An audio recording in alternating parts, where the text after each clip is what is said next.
வணக்கம்.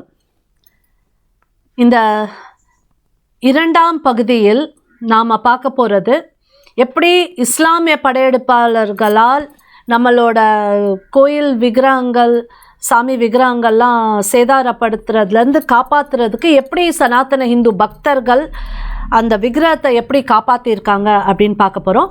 முதல் பாட்டில் நம்ம பார்த்தது மார்க்சிஸ்ட் சித்தாந்தவாதிகள், இந்த ஹிஸ்டோரியன்ஸ், வரலாற்று ஆசிரியர்களாக இருந்து நம்ம வரலாறை எந்த அளவுக்கு அவங்க சித்தாந்தத்தின் அடிப்படையில் கொண்டுட்டு வர்ற வகையில் இஸ்லாமிய படையெடுப்பாளர்கள் கௌரவிச்சு அவங்க நம்ம கோயில்கள் விக்கிரகத்துக்கெல்லாம் எதிராக கிடையாதுங்க மாதிரி சித்தரிக்க முயற்சி செஞ்சதை நம்ம உண்மையான வரலாற்று ஆசிரியர்கள் உண்மை பதிவுகளை எடுத்து வைக்கிறப்போ, பல உண்மைகள் அங்கே எடுத்து சொல்கிறப்போ எந்த அளவுக்கு நம்மளோட பாரதிய அரசர்களும் பக்தர்களும் இஸ்லாமிய படையெடுப்பாளர்களோட முயற்சியை முறியடித்து நம்மளோட கோயில்களையும் விக்கிரகத்தையும் காப்பாற்றிருக்காங்க.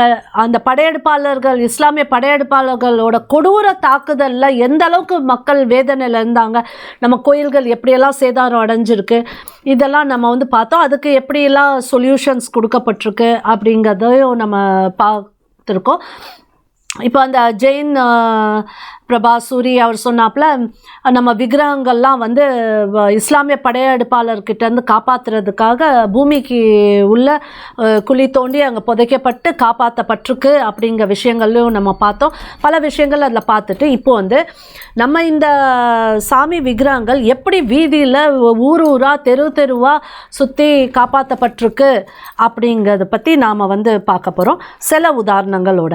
இப்போ இந்த உதாரணங்களை பார்க்கறதுக்கு முன்னாடி இன்னும் கொஞ்சம் நாம் ஒரு 2 உதாரணங்கள் எப்படியெல்லாம் சேதாரப்படுத்தப்பட்டிருக்கு அப்படிங்கிறத பார்த்தாதான் காப்பாற்றுறதுக்கும் எவ்வளோ முயற்சி எடுத்திருக்காங்க நம்ம மக்கள் அப்படிங்கிறதும் தெரியும். சரி, இப்போ முல்தான் அப்படிங்கிற இடத்தோட உதாரணத்தை எடுக்கலாம். இந்த முல்தான்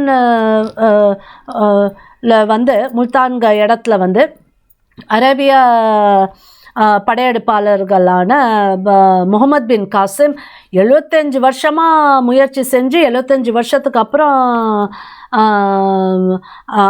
முகமது பின் காசிமோட தலைமையில் அந்த அரேபிய படை முல்தானை கைப்பற்றுது.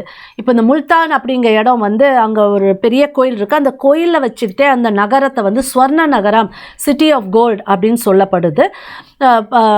அப்படிங்கிற அந்த நகரத்தை இவர் கைப்பற்றின உடனே முதல்ல என்ன பண்ணுறாரு அப்படின்னா, அந்த கோயிலில் உள்ள சாமி விக்கிரகத்தோட புனிதத்தன்மையை கெடுக்கிற வகையில் மாட்டு இறைச்சி, கவு ஃப்ளஷை கொண்டுட்டு சாமி விக்கிரகத்து கழுத்தில் கட்டி விடுறாரு.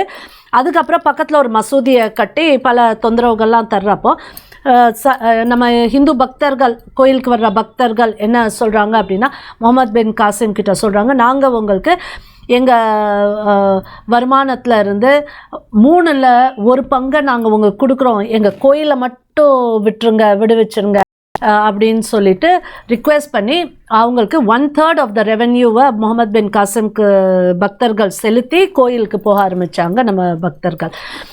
இப்போ அடுத்தது அல்புருவின் அப்படிங்கிறவர் இஸ்லாமில் ஷியா பிரிவை சேர்ந்தவர். அவர் இந்த கோயிலையும் அந்த சாமி விக்கிரகத்தையும் சேதாரப்படுத்துகிறாரு. அடுத்தது நமக்கு என்ன அதை பற்றி ரெக்கார்ட் இருக்குது அப்படின்னா, 11ஆம் நூற்றாண்டில் மொரோக்கோ நாட்டை சேர்ந்த ஒரு ட்ராவலர், அவர் இங்கே வந்தப்போ, இந்த முல்தான்க இடத்துக்கு வந்தப்போ அவரோட டைரி எழுதுவாரில் என்னென்ன பார்த்தோம், என்னென்னலாம் இருக்குது அப்படிங்கிற அந்த குறிப்புகள். அந்த டைரியிலேருந்து நம்மளுக்கு கிடைக்கிற ரெக்கார்டு என்ன அப்படின்னா, அந்த கோயிலில் ஒரு உடன் ஐடல் இருக்காப்புல தெரிய வருது. அதாவது மரத்தால் செய்யப்பட்ட விக்கிரகம் இருக்குன்னு. ஏன்னா நம்ம பார்த்துருக்கோம், அல்புருயினி கோயிலை மட்டும் சேதாரப்படுத்தாமல் அந்த கோயிலோட சாமி விக்கிரகத்தையும் அவர் சேதாரப்படுத்திட்டு போயிருக்காரு, ஃபுல்லாக டிஸ்ட்ராய் பண்ணிட்டு போயிருக்காரு. அப்போது அங்கே கல் சிற்பம் இல்லாமல், விக்கிரகம் இல்லாமல் மரத்தால் செய்யப்பட்ட விக்கிரகத்தை வச்சு நம்ம ஹிந்துக்கள் தொடர்ந்து அங்கே பூஜையை நிறுத்தாமல் செஞ்சுட்டு வந்துட்டு இருந்திருக்காங்க அப்படிங்கிறது இந்த 11ஆம் நூற்றாண்டு மொரோக்கன் ட்ராவலரோட டைரியிலேருந்து நம்மளுக்கு கிடைக்குது. அடுத்தது இன்னொரு ட்ராவலர் வராரு. அவர் அந்த இடத்த பற்றி என்ன குறிப்பு சொல்கிறாரு அப்படின்னா, இங்கே வந்து இப்போ வர்ஷிப்பர்ஸ், அதாவது இந்த பக்தர்களை தவிர வேறு எதுவும் இல்லை, எல்லாம் சேதாரம் பண்ணப்பட்டிருக்கு அப்படிங்கிற மாதிரி. அப்புறம் அவுரங்கசீப் காலத்தில் என்னென்னா இன்னொரு ட்ராவலர் வராரு. அவரும் வந்து இந்த என்ன சொல்கிறாரு அப்படின்னா, திருப்பி அங்கே வுடன் இமேஜ், அந்த ஐடல் மரத்தால் செய்யப்பட்ட விக்கிரகம் பூஜை பண்ணப்படுறப்போ இந்த அவுரங்கசீப் வந்து ஒரு ஆர்டர் கொடுக்குறாரு, என்னென்னா இந்த கோயிலில் வந்து டிஸ்ட்ராய் பண்ணணும் அப்படின்ட்டு. ஸோ அது வந்து அந்த கோயில் டிஸ்ட்ராய் பண்ணப்பட்டிருக்கு, அழிக்கப்பட்டிருக்கு.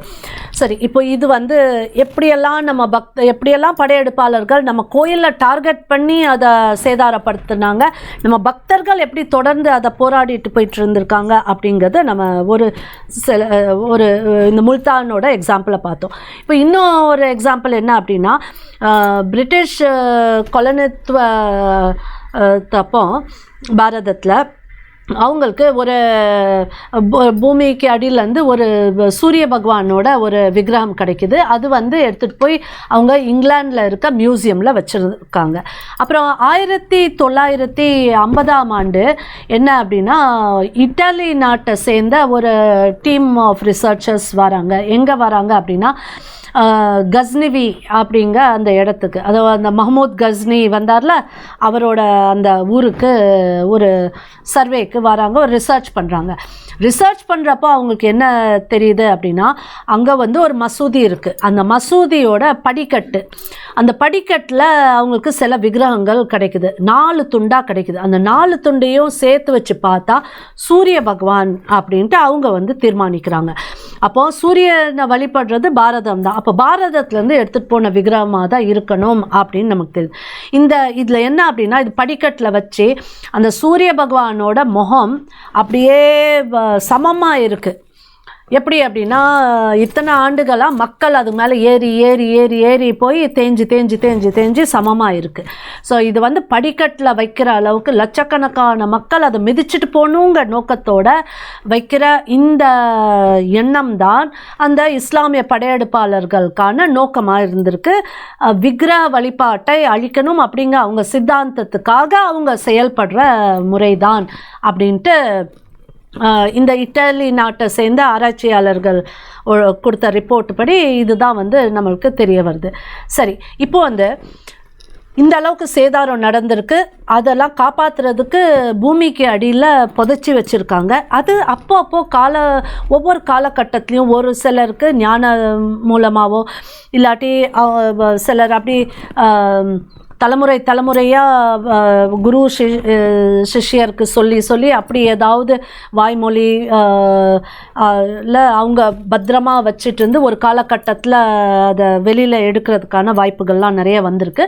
அதோட ஒரு சில உதாரணத்தை பார்க்கலாம். இப்போது இது நம்ம சனாதன ஹிந்து தர்மம் அப்படின்னு சொல்லிட்டாங்களே, பாரதம் முழுவதும் ஒன்று. காஷ்மீரில் இருக்க ஹிந்துக்கும் ராமேஸ்வரத்து மேலே ஒரு ஈடுபாடு இருக்கும். இங்கே கன்னியாகுமரியில் இருக்க ஹிந்துக்கும் அங்கே பிரயாக்ராஜ் நம்ம காஷி விஸ்வநாத் கோயிலும் நம்மளுக்கு முக்கியம்தான். அப்படி எல்லாமே நமக்கு 4 தாம் இருக்குது,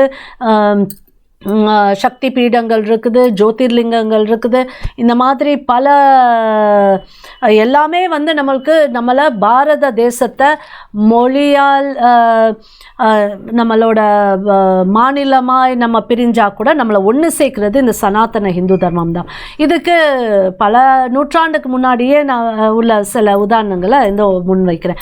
இப்போ பிரஜ் பூமி அப்படிங்கிறது வந்து கிருஷ்ணருக்கான பூமியாக நம்ம பார்க்குறோம். அப்போ இந்த கிருஷ்ணரோட பூமி வட இந்தியாவில் இருக்குது. இங்கே தென்னகத்தில் உள்ள தெலுங்கு பிராமணர் ஒருத்தர், அவருக்கு வந்து அவர் 13ஆம் நூற்றாண்டில் அங்கே போய் ஒரு பிரஜ்ஜுக்கு போய் அங்கே வந்து ஒரு சாமி விக்கிரகத்தை எடுத்து அங்கே பிரதிஷ்டை செய்கிறார். அதே மாதிரி 14ஆம் நூற்றாண்டுலேயும் இன்னொரு தெலுங்கு பிராமணர், அவர் பேர் வந்து மார்வேந்திர புரி, அவர் வந்து பிரஜ்ஜுக்கு வராரு, அங்கே வந்து ஒரு கிருஷ்ணரோட விக்கிரகத்தை அங்கே வந்து பிரதிஷ்டை செய்கிறார். இதெல்லாமே எப்படி அப்படின்னா, அங்கே பூமிக்குள்ளே புதைக்கப்பட்ட விக்கிரகங்களை மீட்டு எடுத்து பிரதிஷ்டை பண்ணுறதுக்கான செயல்பாடு. அப்புறம் இது வல்லபாச்சாரியர், அவரும் தெலுங்கர், அவரும் ஆல் இண்டியா டூருக்கு ஒவ்வொரு இடமா அந்த பக்தி யாத்திரையாக போயிட்டுருக்கப்போ ஜார்க்கண்டுக்கு போகிறாரு. அங்கே அவருக்கு வந்து ஒரு ஞானம் கிடைக்குது, ஒரு குரல் அவருக்குள்ளே ஒலிக்குது. என்னென்னா, நான் வந்து இந்த ஒரு பிரிட்ஜில் ஒரு குன்று ஒரு மலையில் வந்து நான் அகப்பட்டு இருக்கேன், என்னை விடுவி அப்படின்னு சொல்லிட்டு, I am trapped in a hill at bridge, release me அப்படிங்கிற மாதிரி ஒரு எண்ணம் வருது. ஒரு குரல் அவருக்கு உள்ளே ஒலிச்சிட்ருக்கு. அவர் அங்கே கோவர்தன பர்வத்தத்துக்கு போகிறாரு. அங்கே பார்க்குறாரு, அங்கே உண்மையிலேயே ஒரு விக்கிரகம் இருக்குது. ஸ்ரீ கோவர்தனநாத் இந்த விக்கிரகத்தை எடுத்து அவர் பிரதிஷ்டை பண்ணி அங்கே பூஜை நடக்குது. ஒரு சின்ன ஷெட்டு கட்டி அங்கே வழிபாடு நடக்குது. இப்போ பூரியை சேர்ந்த மகாபிரபு சைத்தன்யா அவரோட 2 சீடர்களை அனுப்புகிறாரு. எதை கண்டுபிடிக்க அப்படின்னா, பிரிட்ஜுக்கு அனுப்புகிறாரு. பிரிட்ஜில் உள்ள ராதாகிருஷ்ணரோட லீலாஸ்தலம் கண்டுபிடிக்கிறதுக்கு. இப்போ சைத்தன்ய பிரபு அவரே வந்து ராதா குண்ட் அப்படிங்கிற இடத்த கண்டுபிடிச்சி அதை வந்து எஸ்டாப்ளிஷ் பண்ணுறாரு பிரிட்ஜில்.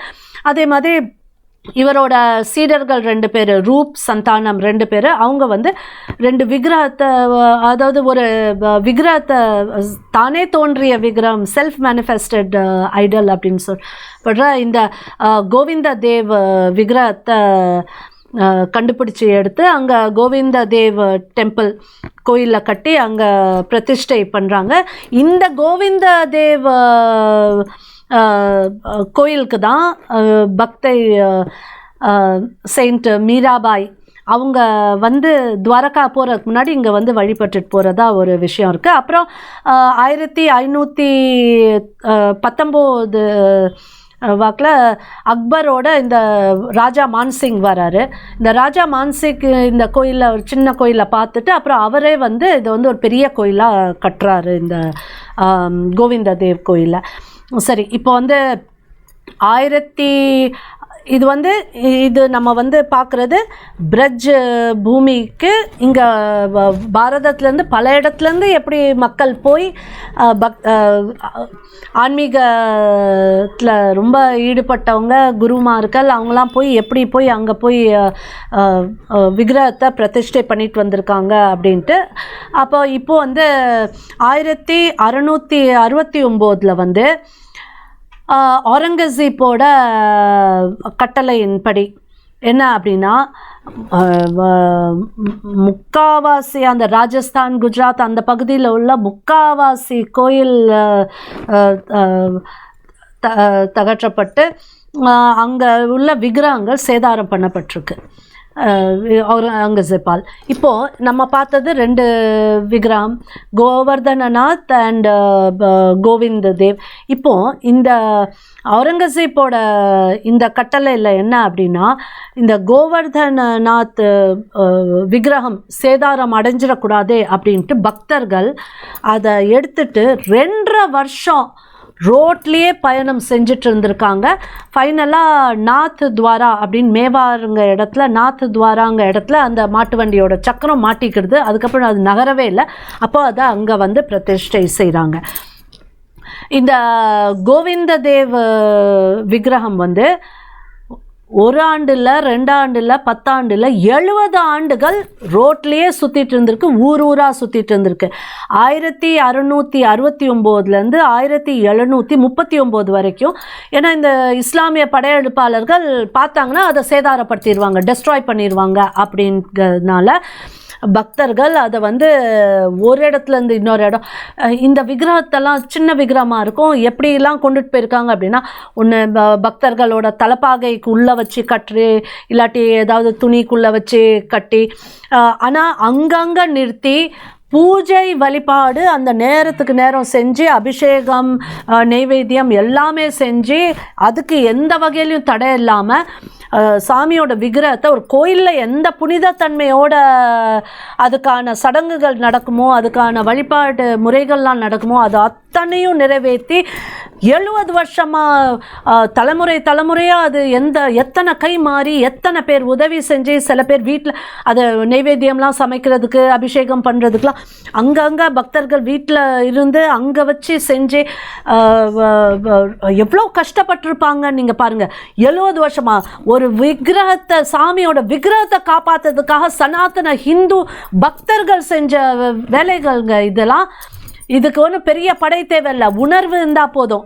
நம்ம தர்மம், நம்ம சாமி, நம்ம கடவுள், நம்ம விக்கிரகத்தை நம்ம காப்பாற்றணும் அப்படிங்கிற அந்த உணர்வோடு 70 வருஷம் இந்த கோவிந்த தேவ விக்கிரகத்தை எடுத்துட்டு 1669 1739 வரைக்கும் சுற்றி கடைசியாக அது ஜெய்ப்பூரில் இருக்க ஒரு கோயிலில் பிரதிஷ்டை பண்ணி இன்றைக்கும் அங்கே வழிபாடு நடந்துட்டுருக்குது. சரி, வட இந்தியாவை பார்த்தோம், அதாவது குஜராத், ராஜஸ்தான் அந்த சைடை பார்த்தோம். பிரஜ்ஜில் நம்ம ஆந்திரா பகுதியில் இருந்து எப்படியெல்லாம் பக்தர்கள் போய் அங்கே விக்கிரகத்தை பிரதிஷ்டை பண்ணியிருக்காங்க, ஒடிசாலேருந்து போய் பண்ணியிருக்காங்க, இதெல்லாம் நம்ம பார்த்தோம். சரி, நம்ம தமிழகத்துலேயும் நம்ம பார்க்கணும்ல.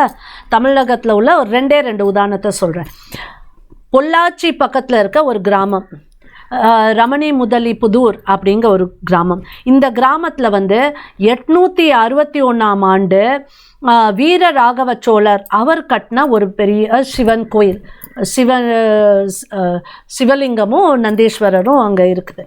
இப்போ அந்த கோயிலில் என்ன அப்படின்னா 1770 வாக்கில் இந்த திப்பு சுல்தான் ட்ரெவான்கோர், கேரளாவில் இருக்க ட்ரெவான்கோர் தாக்கிறதுக்கு போயிட்டுருக்கப்போ அந்த கான்கெஸ்ட் ஆஃப் ட்ரெவான்கோருக்கு போகிற வழியில் என்னென்ன கிராமம் கிடைக்குதோ, என்னென்ன கோயில் கிடைக்குதோ, அவங்க அஜெண்டா என்னது, கோயிலெல்லாம் டிஸ்ட்ராய் பண்ணணும், விக்கிரக வழிபாடு இருக்கக்கூடாது. ஸோ அப்போது எங்கள் கோயிலை பார்த்தாலும், அதாவது டைலாக் சொல்லுவாங்க, எனக்கு பிடிக்காத ஒரே வார்த்தை அப்படின்னு சொல்கிறாப்புல, அப்படி இந்த இஸ்லாமிய படையெடுப்பாளர்களுக்கு பிடிக்காத ஒரே வார்த்தை இந்த விக்கிரக வழிபாடு. அப்போது இந்த கோயில்களெல்லாம் டிஸ்ட்ராய் பண்ண ஆரம்பித்தாங்க. அப்படி வந்ததில் தான் இந்த ரமணி முதலி புதூர் அப்படிங்கிற இந்த இடத்த வழியாக வர்றப்போ அந்த கோயிலில் தாக்குறாங்க. இப்போது இந்த பக்கமாக வராங்க அப்படின்னு தெரிஞ்ச உடனே அந்த கோயிலில் உள்ள ஆச்சாரியர் அவர் உடனே அந்த சிவலிங்கத்தை எப்படியோ கஷ்டப்பட்டு எடுத்து அதையும் நந்திகேஸ்வரையும் எடுத்துகிட்டு போய் பக்கத்தில் இருக்க ஒரு வயலில் போய் புதைச்சி வச்சிடுறாங்க. இப்போது திப்பு சுல்தான் வராரு, அவர் ஆஸ் யூஷுவல் அங்கே இருக்க கோயிலெல்லாம் அப்படி தரமட்டமாக ஆக்கிட்டு போயிடுறாரு, ட்ரெவான்கோர் போயிடுறாரு. இப்போது என்ன ஆகுது அப்படின்னா, இது 1770 அந்த காலகட்டத்தில் இந்த செயல் நடந்திருக்கு. அப்போ 1996 ஒரு சாமியார் ஒருத்தர் வராரு. அவருக்கு ஏற்கனவே இதை பற்றி தெரிஞ்சிருக்கோ இல்லாட்டி ஞானம் கிடைச்சிருக்கோ தெரியல. அவர் நேராக வராரு, இந்த வயலில் இங்கே சிவலிங்கம் இருக்குன்னு சொல்லி மக்கள்லாம் கூடி அதை எடுத்து பார்த்தா ஆமாம் சிவலிங்கமும் நந்திகேஸ்வரும் இருந்துச்சு. அதை எடுத்துகிட்டு பக்கத்தில் ஒரு கோயிலை வச்சு பிரதிஷ்டை பண்ணி இன்றைக்கும் அதுக்கு வழிபாடு நடந்துட்டுருக்குது. ஆனால் ஒரு சின்ன ஷெட்டு மாதிரி ஒரு சின்ன கோயிலாக கட்டி அது பண்ணிகிட்ருக்காங்க. இவ்வளோ பாரம்பரியமான கோயில், சோழர் காலத்தில் கட்டின கோயில். அப்போது பிரதிஷ்டை பண்ணப்பட்ட சிவலிங்கமும் நந்திகேஸ்வரும் இன்றைக்கி ஒரு சின்ன கோயிலில் வழிபாடு அதுக்கு நடந்துட்டுருக்கு. சரி, இன்னொரு உதாரணம் சொல்லணும் அப்படின்னா, அப்போ இது 200 ஆண்டுகளுக்கு அப்புறம் பூமியிலேருந்து எடுத்து பிரதிஷ்டை பண்ணப்பட்டிருக்கு. அடுத்தது ஜலகண்டேஸ்வரர் கோயிலோட கதை என்ன அப்படின்னா, இந்த 400 வருஷ பழமையான ஜலகண்டேஸ்வரர் கோயில் வெள்ளூர் கோட்டைக்குள்ளே அந்த கோயில் இருக்குது. இப்போ இந்த முகலாயர் படையெடுப்பாளர்கள் வந்தப்போ என்ன அப்படின்னா, அங்கே இருக்கிற அந்த பூசாரியும் மக்கள் எல்லாம் சேர்ந்து அந்த ஜலகண்டேஸ்வரர் சிவலிங்கத்தை கொண்டுட்டு பக்கத்தில் இருக்க ஜலகண்டேஸ்வரர் விநாயகர் கோயிலில் அங்கே மறைச்சி வச்சிடுறாங்க அங்கே பத்திரமா. இப்போது இந்த கோயில் எல்லாம் கைப்பற்றப்படுது. அதுக்கப்புறம் பிரிட்டிஷர்கள் வராங்க, அந்த கோட்டையை தங்களோட ஆர்ம்ஸ் அம்யூனிஷன்ஸ் இதெல்லாம் வைக்கிறதுக்கான இடமா யூஸ் பண்ணுறாங்க. ஆயுதங்களை வைக்கிற இடமா யூஸ் பண்ணுறாங்க. அவங்க பர்பஸ்க்கு, அட்மினிஸ்ட்ரேட்டிவ் பர்பஸ்க்காக அந்த கோட்டையை, அந்த கோயிலெல்லாம் யூஸ் பண்ணுறாங்க. அப்போது அப்புறம் ஆர்கியலாஜிக்கல் டிபார்ட்மெண்ட் கிட்ட 1920 இந்த ஹிந்து பக்தர்கள் ஒரு வேண்டுகோள் வைக்கிறாங்க. அங்கே அந்த கோயிலில் வழிபாட்டுக்கு திருப்பி திறந்து விடுங்க, அங்கே சாமியை பிரதிஷ்டை பண்ணலாம், வேறு விவரம் எதுவும் சொல்லாமல் அங்கே பூஜை நடத்தணும் அப்படின்னதுக்கு அங்கே அவங்க அனுமதிக்கலை. அப்புறம் அது அப்படியே போயிட்டு இருந்துச்சு. 1996 திடீர்னுட்டு இந்த ராத்திரியாக பக்தர்கள் ஒன்று கூடி, முதலே பிளான் பண்ணி பக்தர்கள் ஒன்று கூடி இந்த ஜலகண்டேஸ்வர விநாயகர் கோயிலேருந்து அந்த சிவலிங்கத்தை எடுத்துகிட்டு ராத்திரியாக கொண்டுட்டு அங்கே ஜலகண்டேஸ்வரர் கோயில், அந்த கோட்டைக்குள்ளே உள்ள கோயிலுக்குள்ளே வச்சு பிரதிஷ்டை பண்ணி பூஜை ஆரம்பிச்சிட்டாங்க. இப்போது இந்த செயல் இந்த ஜலகண்டேஸ்வரர் கோயிலில் நடந்த சனாதன ஹிந்து தமிழ் பக்தர்கள் நடத்தின, தமிழ்நாட்டில் உள்ள இந்த பக்தர்களோட இந்த செயல் தான் அயோத்தியாவில் ராமரை மறுபடியும் அவரோட இடத்துல உட்கார வைக்கணுங்க உத்வேகத்தையும் மோட்டிவேஷனையும் கொடுத்தது நம்ம தமிழ்நாடு தான். தமிழ்நாடு பல இடத்துல முன்னோடியாக இருந்திருக்கு. அதுவும் சனாதன இந்து தர்மத்தில் என்றைக்கும் பின்வாங்கினது கிடையாது. நம்மளும் அதே அளவுக்கு உணர்வு உள்ளவங்க. அப்படி பாரத தேசம் முழுவதும் சனாதன இந்துக்கள் ஒரே உணர்வாளர்கள் அப்படிங்கிறதுக்கு நம்மளோட இந்த இதுவும் ஒரு முக்கியமான விஷயமா இருந்திருக்கு. இந்த ஜலகண்டேஸ்வரர் கோயில் 1996 சனாதன ஹிந்து பக்தர்களால், தமிழகத்தோட பக்தர்களால் பிரதிஷ்டை பண்ணப்பட்டதான். அயோத்தியாவில் இன்றைக்கி ராமர் பிரதிஷ்டை பண்ணுறதுக்கான ஒரு தளர்ந்து போன பக்தர்களுக்கு நடுவில் ஒரு புது மோட்டிவேஷனை கொடுத்து, ஒரு ஊக்கத்தை கொடுத்து செயல்படுத்தப்பட வைச்ச விஷயம் இதுதான் அப்படிங்கிறதையும் நாம் நினைவு கொள்ளணும். இதே மாதிரி மீண்டும் தொடர்ந்து எவ்வளவு ஆபத்துகள் வந்தாலும் சனாதன ஹிந்து தர்மத்தில் உள்ள பக்தர்கள் நாம் கோழைகள் கிடையாது. நாம் நம்மளோட கோயில்களையும் பக்தியும் நம்ம கோயில் விக்கிரகங்களையும் காப்பாற்ற வேண்டியது நம்மளோட கடமை. நாம் அதை செய்வோம் என்று. வணக்கம்.